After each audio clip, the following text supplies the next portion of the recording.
Hello everyone, आपका welcome है हमारे इस चैनल में। आज हम लोग क्लास 12th का फिजिक्स चैप्टर नंबर 1 वैद्युत आवेश तथा क्षेत्र का इम्पोर्टेंट ऑब्जेक्टिव करने वाले हैं, जो 2022 के एग्जाम के लिए वेरी वेरी इंपॉर्टेंट है। तो आइए हम लोग बारी बारी से इस क्वेश्चन को हम लोग करते हैं। चैप्टर 1 का सबसे फर्स्ट सवाल है कि निम्न में से किस आवेश का अस्तित्व संभव नहीं है। आप लोग जरा इसका कमेंट कर सकते हैं कि निम्न में से किस आवेश का अस्तित्व संभव नहीं है। आपको हम बताना चाहते हैं कि आवेश का जो क्वांटमीकरण सिद्धांत है, क्वांटमीकरण के सिद्धांत के अनुसार बताया गया है कि Q बराबर N इंटू E होता है। अर्थात किसी वस्तु पर उपस्थित आवेश की जो मात्रा होगी वो 1 इलेक्ट्रॉन होगा या इसका पूर्ण गुणज हो जाएगा। तो इलेक्ट्रॉन का जो आवेश होता है वो 1.6 होता है। तो आप इस ऑप्शन में से देख लीजिए कि 1.6 का मल्टीपल कौन है। तो 1.6 का मल्टीपल 3.2 है, 6.4 है, 1.6 है, लेकिन 2.4 नहीं है। तो हमारा राइट आंसर हो जाएगा ऑप्शन नंबर सी। चलिए आगे की ओर बढ़ते हैं, क्वेश्चन नंबर 2 की ओर। एप्सिलॉन नॉट का मात्रक होता है। जरा देखिए इस क्वेश्चन को, एप्सिलॉन नॉट का मात्रक होता है। कमेंट कीजिए इसका आंसर क्या होगा। आपको बता देते हैं एप्सिलॉन नॉट का मात्रक होता है farad metre inverse, option number B. Option number B आपका राइट आंसर हो जाएगा, फैराड मीटर। चलिए आगे की ओर बढ़ते हैं।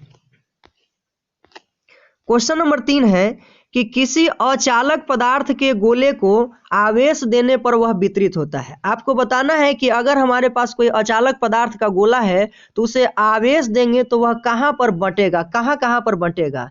तो इसका ऑप्शन नंबर हो जाएगा ऑप्शन नंबर डी। न सतह पर होगा, न सतह के अलावा अंदर होगा, न भीतर होगा। इसका ऑप्शन नंबर डी हो जाएगा।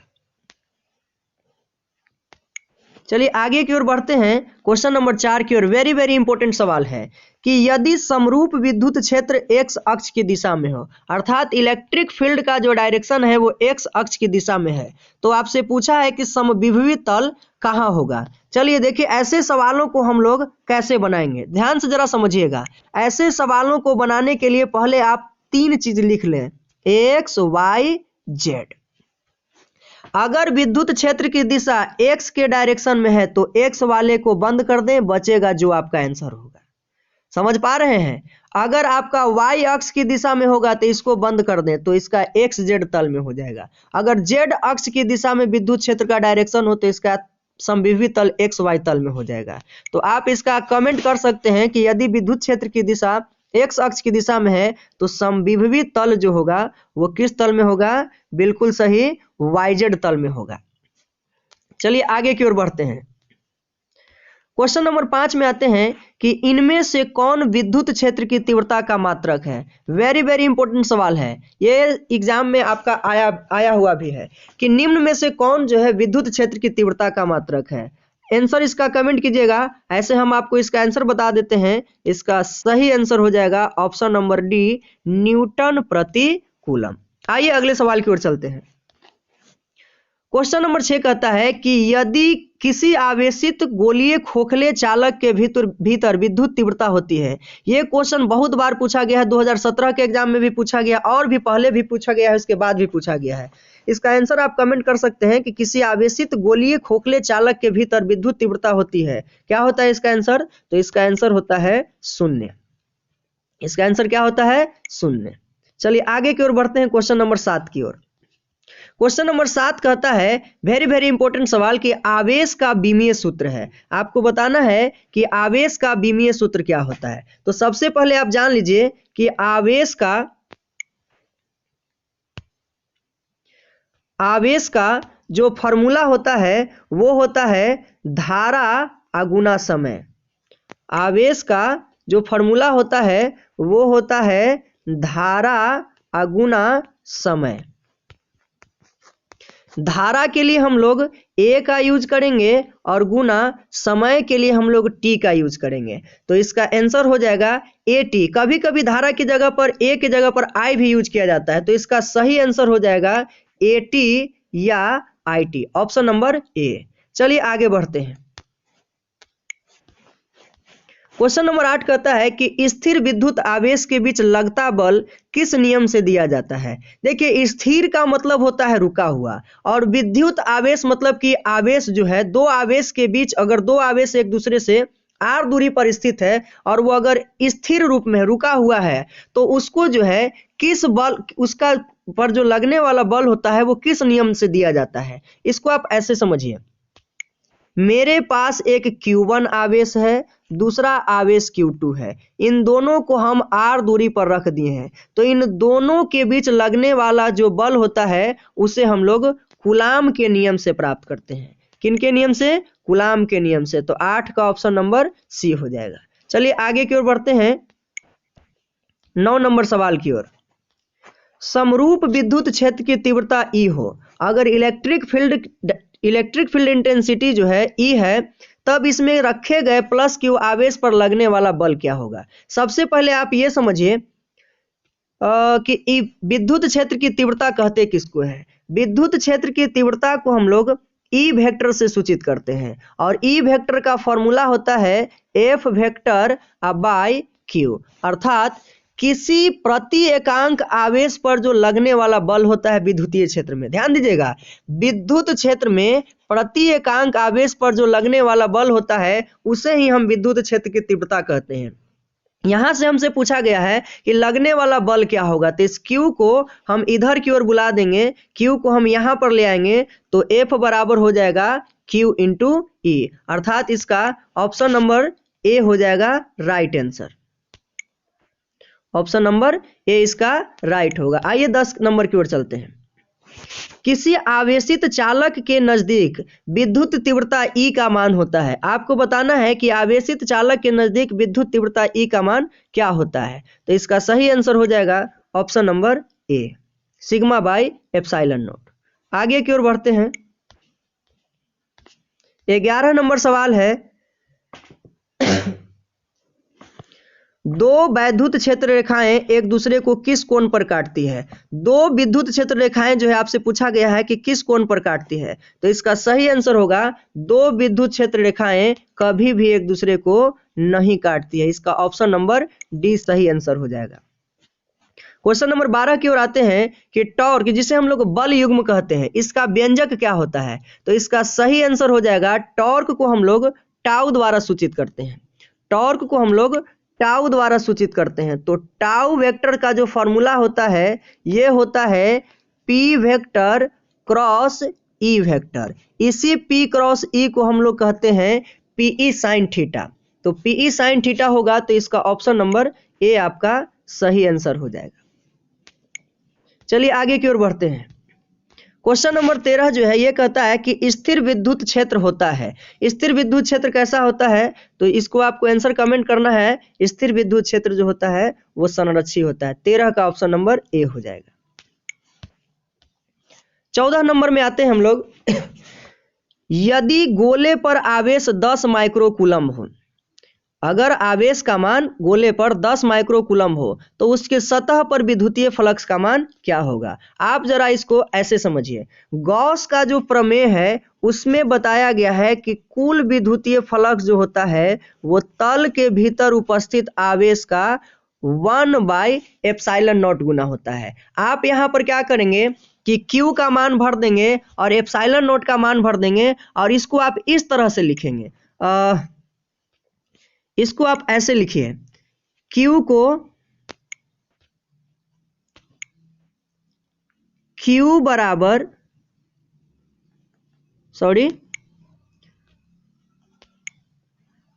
फाई बराबर होता है Q बाई एप्सिलॉन नोट। आप इस चीज को ऐसा भी लिख सकते हैं 1/4 पाई एप्सिलॉन नोट इंटू 4 पाई और इंटू Q। यहाँ पे Q लिखा गया है, इससे देखिए 4 पाई से 4 पाई आपका खत्म हो जाएगा और Q बाई एप्सिलॉन नोट आ जाएगा। तो इन सब 1/4 पाई एप्सिलॉन नोट का मान भरेंगे 9 गुने 10 के पावर 9, तो 9 चौका 36 पाई हो जाएगा, और Q का मान भरेंगे 10 माइक्रो कूलम। तो यहाँ पर सबको जब सोल्व कर दीजिएगा तो आपका सही आंसर आ जाएगा ऑप्शन नंबर ए।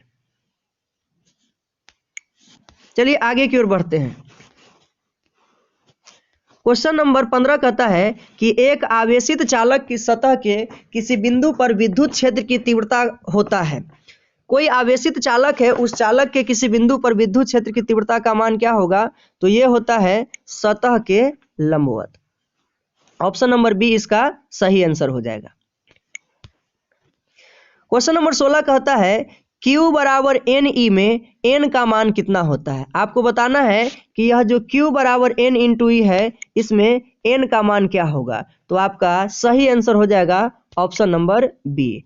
Q का जो मान होगा वो 0 भी हो सकता है, +-1, +-2, +-3। ये क्वांटमीकरण का सिद्धांत है कि जब भी किसी एक वस्तु से दूसरे वस्तु में आवेश का स्थानांतरण होगा, इलेक्ट्रॉनों का स्थानांतरण होगा, तो या तो 0 इलेक्ट्रॉन होगा, या तो 1, या तो 2, या तो 3। अगर किसी वस्तु से इलेक्ट्रॉन निकल रहे हैं तो उस पर धनावेश होगा, और अगर किसी वस्तु में इलेक्ट्रॉन आ रहे हैं तो वो ऋणावेश होगा। इसका ऑप्शन नंबर हो जाएगा बी। आइए अगला क्वेश्चन की ओर चलते हैं। 17 नंबर कहता है कि किसी वस्तु पर आवेश की न्यूनतम मात्रा कम नहीं हो सकती है। आपको बताना है कि किसी वस्तु पर न्यूनतम मात्रा आवेश का कितना नहीं हो सकता है, मतलब इससे कम नहीं हो सकता है। तो उसका सही आंसर हो जाएगा ऑप्शन नंबर ए। एक इलेक्ट्रॉन के आवेश से उसका जो मान है वो कम नहीं हो सकता है। तो इलेक्ट्रॉन पर आवेश होता है 1.6 × 10⁻⁻19 कूलम। आगे बढ़ते हैं, नेक्स्ट सवाल। जब कोई वस्तु ऋणावेशित हो जाता है तो उसका द्रव्यमान क्या होता है? ये 18 नंबर कुछ अच्छा सवाल है। आप जरा इसको ऐसे समझिए, जब कोई वस्तु ऋणावेशित होगा, ऋणावेशित कहने का मतलब है कि उसमें इलेक्ट्रॉन आएगा। तो इलेक्ट्रॉन आएगा तो इलेक्ट्रॉन के साथ साथ उसका द्रव्यमान भी कुछ ना कुछ होगा। तो जब भी कोई वस्तु आवेश को ग्रहण करता है, इलेक्ट्रॉनों को ग्रहण करता है, तो वो ऋणावेशित हो जाता है, और इलेक्ट्रॉनों को ग्रहण करने के चलते उसका द्रव्यमान क्या हो जाता है? बढ़ जाता है। तो इसका ऑप्शन नंबर बी सही आंसर होगा।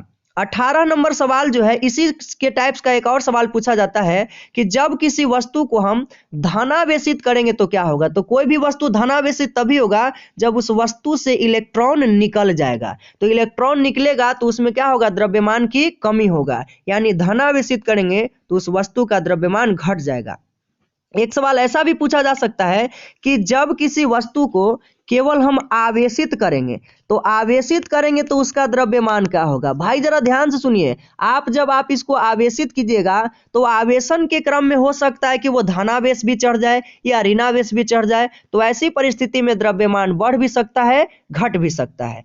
इस फिलहाल 18 नंबर का जो आंसर होगा वो जब किसी वस्तु को ऋणावेशित करेंगे तो उसका द्रव्यमान क्या होगा? द्रव्यमान उसका बढ़ जाएगा। 18 का ऑप्शन नंबर बी हो जाएगा। चलिए आगे की ओर बढ़ते हैं, 19 नंबर सवाल की ओर।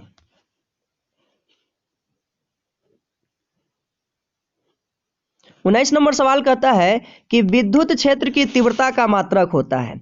जरा पहले ऐसे समझिए, विद्युत क्षेत्र कहते किसको हैं? तो विद्युत क्षेत्र कहते हैं F/Q को। तो F/Q को कहते हैं, तो आपको बीमा चाहिए इलेक्ट्रिक फील्ड का। तो आप यहां से F का बीमा भरिएगा, तो F का बीमा होता है mL/⁻⁻², और नीचे हो जाएगा आवेश का AT। अब इसी को जरा हम लोग को फिक्स कर लेना है। M का M हो जाएगा, L का L हो जाएगा, और T जो है ऊपर से -2 है और नीचे से 1 जाएगा तो -1 होगा, तो T पर पावर -3 हो जाएगा और A पर पावर -1 हो जाएगा। इसका सही आंसर हो जाएगा ऑप्शन नंबर ए। आइए 20 नंबर सवाल की ओर चलते हैं।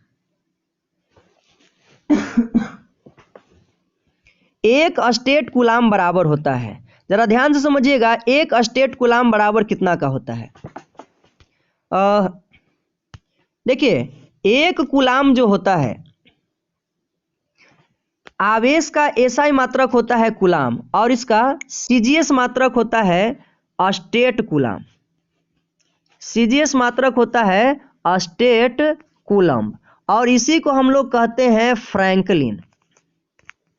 इसी को हम लोग क्या कहते हैं? फ्रैंकलिन, या इसी को हम लोग कहते हैं इलेक्ट्रोस्टैटिक यूनिट।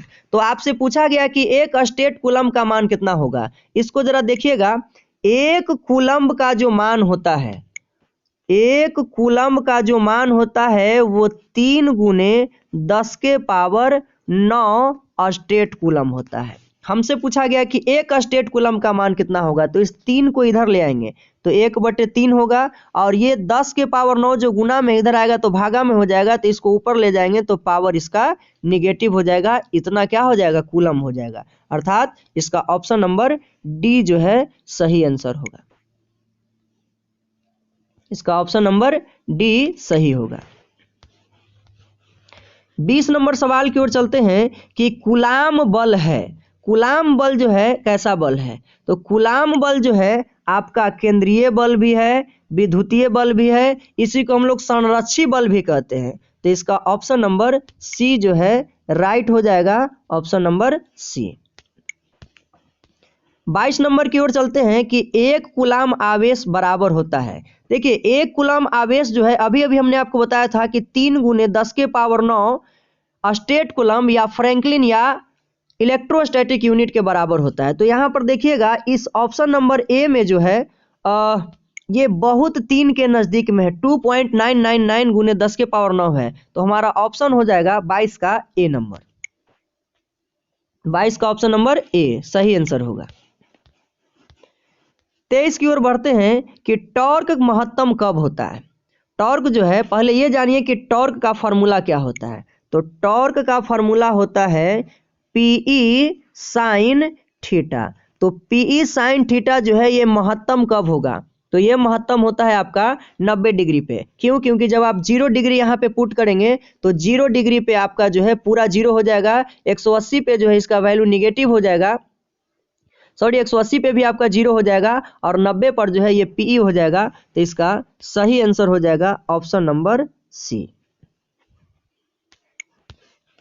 24 नंबर सवाल में आइए, कहता है कि किसी वस्तु पर 1 कूलम ऋण आवेश तब संभव है जब इलेक्ट्रॉन की संख्या क्या होगी। किसी वस्तु से हम कितना इलेक्ट्रॉन निकाल लेंगे कि उस वस्तु पर उपस्थित आवेश जो है 1 कूलम हो। चूंकि हम लोग पढ़े हैं Q बराबर N × E, Q का मान है 1 कूलम और N हमसे पूछा गया है, N को N रहने देंगे और इलेक्ट्रॉन का आवेश भर देंगे 1.6 × 10 के पावर -19, और इस पूरे को जब हम लोग सोल्व करते हैं तो इसका सही आंसर आता है option number C. Option number C 6.25 × 10 के पावर 18। आगे बढ़िए क्वेश्चन नंबर 24 की ओर कि किसी आवेश से अनंत दूरी पर उस आवेश के कारण विद्युत क्षेत्र की तीव्रता का मान क्या होता है। आप जरा एक पहले फॉर्मूला जानिए कि बिंदुवत आवेश के कारण विद्युत क्षेत्र की जो तीव्रता होती है वो होता है KQ/R²। अर्थात जैसे जैसे दूरी का मान बढ़ेगा इलेक्ट्रिक फील्ड का जो मान होगा वो क्या होगा, घटेगा। दूरी बढ़ाएंगे तो इलेक्ट्रिक फील्ड क्या होगा, घटेगा। आपसे कह रहा है कि हम इसे अनंत बिंदु पर लेके चले जाएंगे, यानी R का मान अगर इन्फिनिटिव होगा तो इन्फिनिटी का स्क्वायर करेंगे, इन्फिनिटी होगा तो 1/∞ जो है वो पूरा क्या हो जाएगा, 0। तो इलेक्ट्रिक फील्ड का मान क्या हो जाएगा, 0 हो जाएगा। अर्थात 25 का ऑप्शन नंबर सी जो है सॉरी बी जो है आपका सही आंसर है। आगे की ओर बढ़िए 26 नंबर में कि निम्न में से कौन सदिश राशि है।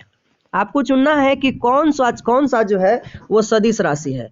तो आवेश आपका अदिश राशि है, आवेश आपका एक अदिश राशि है तो ये गलत हो जाएगा।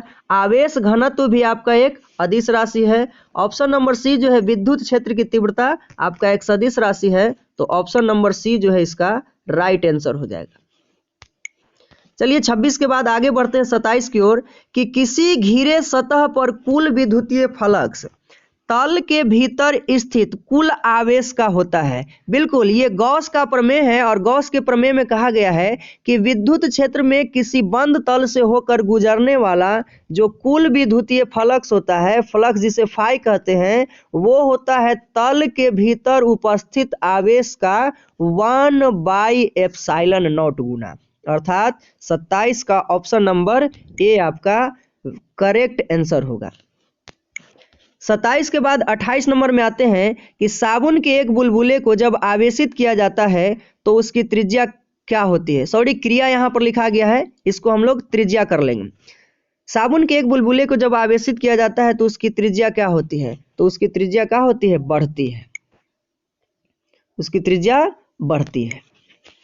29 नंबर सवाल की ओर चलिए। क्वेश्चन नंबर 29 को जरा समझिएगा। विद्युत द्विध्रुव आघूर्ण का एसआई मात्रक क्या होता है? तो विद्युत द्विध्रुव आघूर्ण को हम लोग P से डिनोट करते हैं। P बराबर जो फॉर्मूला होता है वो Q इंटू 2A होता है, जहां Q क्या है? तो विद्युत द्विध्रुव का कोई एक आवेश है और 2A जो है उन दोनों आवेशों के बीच की दूरी है। तो आवेश का एसआई मात्रक हो जाएगा कूलाम और 2A जो दूरी है इसका मात्रक हो जाएगा मीटर। तो इसका सही आंसर हो जाएगा कूलम्ब मीटर। ऑप्शन नंबर इसका ए जो है वो सही आंसर होगा।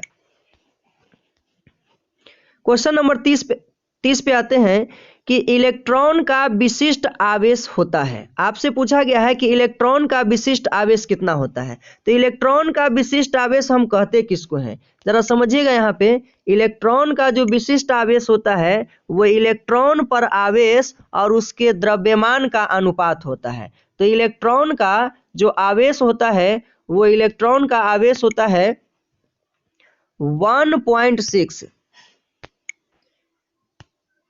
इलेक्ट्रॉन का जो आवेश होता है वो होता है 1.6 गुने 10 के पावर -19 और बटा में इलेक्ट्रॉन का मास तो 9.1 गुने 10 के पावर -31। इन दोनों को जब हम लोग सोल्व करेंगे, भाग देंगे, तो हमारा सही आंसर आएगा ऑप्शन नंबर ए। उम्मीद करते हैं कि आप इन सभी सवालों को आसानी से क्लियर कर लिए होंगे। आप कमेंट कीजिए कि आपका कितना में कितना सवाल सही हुआ। मिलते हैं फिर अगले चैप्टर के नए वीडियो में, तब तक के लिए आपका धन्यवाद।